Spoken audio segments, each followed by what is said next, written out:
The banks of the Ogwe, just above Lembre Island, are low, with the forest only broken by village clearings and seeming to press in on those, ready to absorb them should the inhabitants cease their war against it.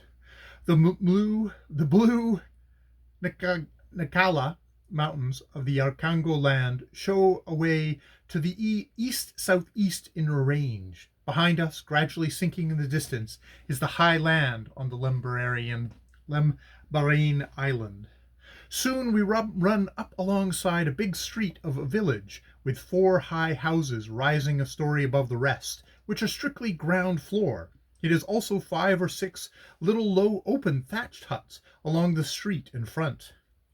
These may be fetish huts, or, as the captain of the Sparrow would say, again, they mayn't.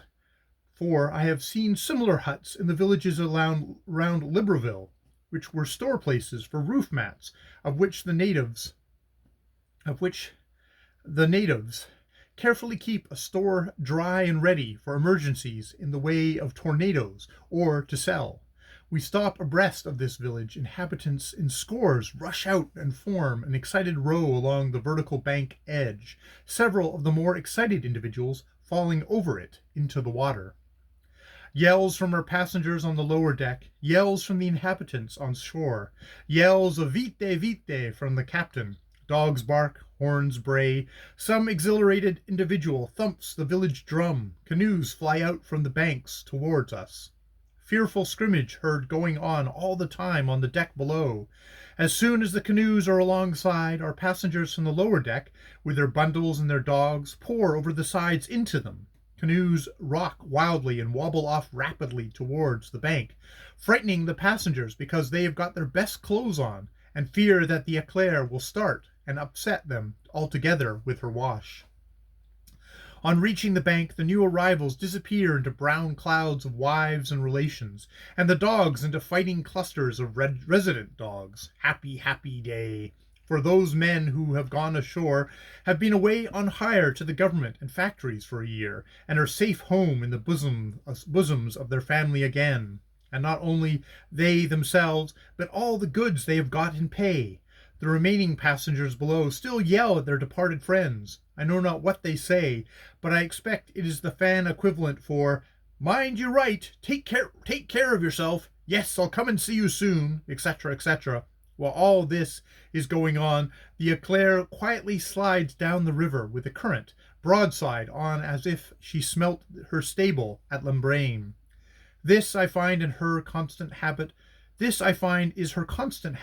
whenever the captain, the engineer, and the man at the wheel are all busy in a row along the rail, shouting overside, which occurs whenever we have passengers to land.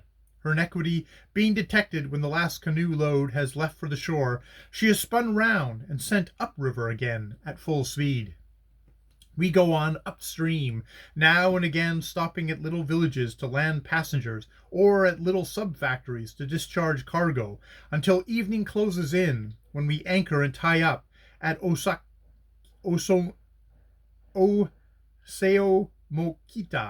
where there is a sub-factory of Messrs. Werlemans, in charge of which is a white man, the only white man between Lembere and Najol.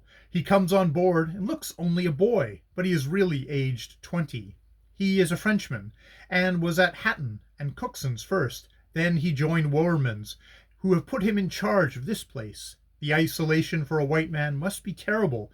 Sometimes 2 months will go by without his seeing another white face, but that in his looking-glass. And when he does see another, it is only by a fleeting visit such as we now pay him, and to make the most of this, he stays on board to dinner.